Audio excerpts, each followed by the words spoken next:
तो बच्चे सेट्ज़ेफ रूल जो है, हम इसको समझेंगे सेट्ज़ेफ रूल होता क्या है। सेट्ज़ेफ रूल एक्चुअली क्या है, हेलो एल्केन्स हेलो एरीन का टॉपिक है और यहाँ पे हम एल्काइल हैलाइड से एल्कीन बनाते हैं कई सारे। तो जब बहुत सारे एल्कीन बनते हैं तो वहां पे सवाल आता है कि बताओ भाई मेजर प्रोडक्ट कौन सा है, कौन सा एल्कीन जो है वो मेनली बनेगा। तो उसको पहचानने के लिए बच्चे हम क्या यूज करते हैं, सेट्ज़ेफ रूल। तो सेट्ज़ेफ रूल क्या कहता है, सेट्ज़ेफ रूल कहता है first of all it is used to determine the major product of alkene so form. दूसरी बात, according to this rule that alkene will be more stable और the major product in which doubly bonded carbon is more substituted और more alkylated। मतलब जब alkene बहुत सारे बनेंगे तो वो एल्कीन मेजर माना जाएगा जब डबली बॉन्डेड कार्बन के आसपास जहां पर ज्यादा कार्बन लगे होंगे या ज्यादा एल्काइल ग्रुप लगे होंगे, उसे कहते हैं सेट्ज़ेफ रूल या डिटरमाइनिंग द मेजर एल्कीन। तो इसको हम देखते हैं एनसीईआरटी के सवाल के थ्रू। तो एनसीईआरटी के सवाल है इस टॉपिक के ऊपर बेसिकली। The question is बच्चे, predict all the alkenes that would formed by the dehydrohalogenation of the following halides with sodium ethoxide and in ethanol। Question number 10.10 है, 10.10 है हेलो एल्केन्स हेलो एरीन्स का। आपको दिया हुआ है 1 bromo 1 methyl cyclohexane, 1 bromo 1 methyl cyclohexane आपको दिया होगा। ठीक है, तो बच्चे इसको कैसे करोगे, मान लो ये आपको दिया यहां पे कंपाउंड, ये आपका कंपाउंड,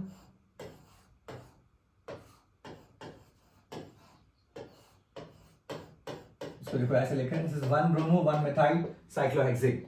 अब रीजन क्या है यहां पे, C2H5ONA इन इथेनॉल।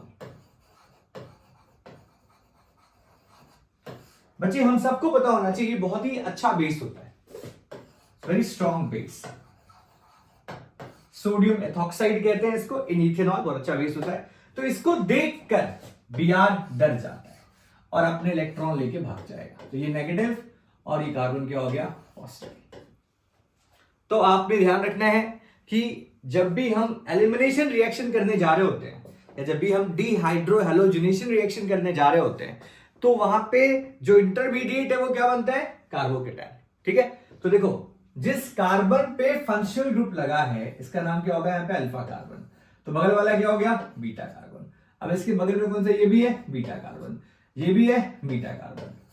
तो मतलब अपने पास 3 ऐसी जगह है जहां से हम H ले सकते हैं। तो हमने क्या पढ़ा था, बीटा एलिमिनेशन। तो बीटा एलिमिनेशन का मतलब क्या होता है, बीटा पोजीशन से H का जाना हेल्प करने के लिए। तो अब क्या होगा, जब ये ब्रोमीन इसको देखकर अपने इलेक्ट्रॉन लेके भाग गया तो क्या बन गया, कार्बोकेटायन ना। अब जब कार्बोकेटायन बन गया तो आप अगर ध्यान से देखो तो कार्बन के हाथ यहां पे कितने हो गए जी, 3। देखो कैसे, क्योंकि प्लस आ गया ना, तो 1 हाथ 2 हाथ 3 हाथ। अब कार्बन के अगर 3 हाथ होंगे तो ऑब्वियस सी बात है कार्बन हैरान परेशान हो जाएगा। तो उसकी हेल्प कौन करेगा, बीटा वाला H। तो देखो ये the carbon bearing functional group is alpha carbon, बगल वाला क्या हो गया, बीटा, बगल वाला क्या हो गया, बीटा, बगल वाला क्या हो गया, बीटा। कितने H है इसके, 2, क्योंकि आपने को पता है कार्बन के हाथ 4 करने होते हैं। तो यहां पे कितने H है, 2 हो गया। ठीक है, अब जब ये कार्बन हैरान परेशान तो बीटा वाला H कहता है चिल, मैं तुम्हारी हेल्प करूंगा। तो अपना पूरा बॉन्ड उठा के इसको दे देगा, एक केस ये बना। तो अब ये खुद बाहर निकल गया H प्लस बन के। तो जब ये H प्लस बन के बाहर निकल गया तो ये H प्लस और ये Br कहीं दूर जाके मिलेंगे, क्या बन जाएंगे, HBr। ये हो गया dehydrohalogenation, removal of hydrogen as well as halogen. अब क्या हुआ, ये बॉन्ड बनाए, देखो कुछ ऐसा बन गया compound like this, double bond CH2। ठीक, ओके। अच्छा मान लो कि ये अपने इलेक्ट्रॉन, मान लो H ना लेता है इस पोजीशन पे, तो हमारे पास देखो यहां पर भी है बीटा H, ये रहा, तो ये इलेक्ट्रॉन दे देगा। तो अब देखो कुछ ऐसा मिल गया हमको एल्कीन।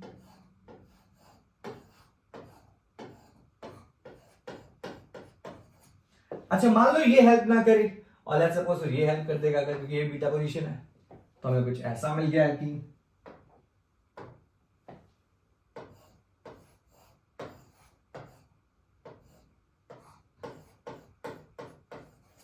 ठीक है, तो अब तुम्हें देखो 3 तरह के एल्कीन मिले, तुम्हें ऐसा लग रहा है। अगर तुम ध्यान से चेक करोगे तो 2 तो एक जैसे ही है ना। अगर तुम बच्चे ध्यान से चेक करोगे तो 2 तो यहां पर एक जैसे, ध्यान से देखना, ये शायद थोड़ा गलत हो गया, इसको यहां पे ना बना के ऐसा बनाएंगे, कुछ ऐसा तुमको मिलेगा लाइक दिस। ठीक, तो ये दोनों तो एक जैसे ही है, तो हम इसको और इसको लेके चलते हैं ना। देखो ये डबली बॉन्डेड कार्बन, ये doubly bonded carbon, so that alkene will be the major product in which doubly bonded carbon is more substituted, जहां पे ज्यादा हाथ हो सिंगल बॉन्ड से। देखो तो इस कार्बन के हालचाल को चेक करो, यहाँ पे एक हाथ, यहाँ पे एक हाथ, तो 2 सब्स्टिट्यूशन तो इसके लिए यहाँ पे हो गए, यहाँ पे कुछ है इसके बगल में नहीं, तो नेट सब्स्टिट्यूशन 2 आ गया। ठीक है, अब इसका चेक करो यार, तो इस केस में क्या होगा, एक देखो यहां पे लगा हुआ है सिंगल बॉन्ड से ये वाला, और एक देखो यहां पे लगा हुआ है सिंगल बॉन्ड से ये वाला, एक देखो इससे यहां लगा हुआ है ये वाला। सो नेट सब्स्टिट्यूशन इसमें कितने, 3। हमेशा डबली बॉन्डेड कार्बन को देखना कि वो कितने सिंगल बॉन्ड से जुड़ा हुआ है। तो अगर आप ध्यान से देखो कार्बन के, अगर आप ध्यान से देखो यहाँ पे 3 सब्स्टिट्यूशन है, यहाँ पे 2 सब्स्टिट्यूशन है, तो हम मानेंगे कि ये वाला एल्कीन हमारा मेजर प्रोडक्ट है अकॉर्डिंग टू सेक्सेफ रूल। तो हमें ये आना चाहिए। 10.10 का सवाल है, ध्यान से।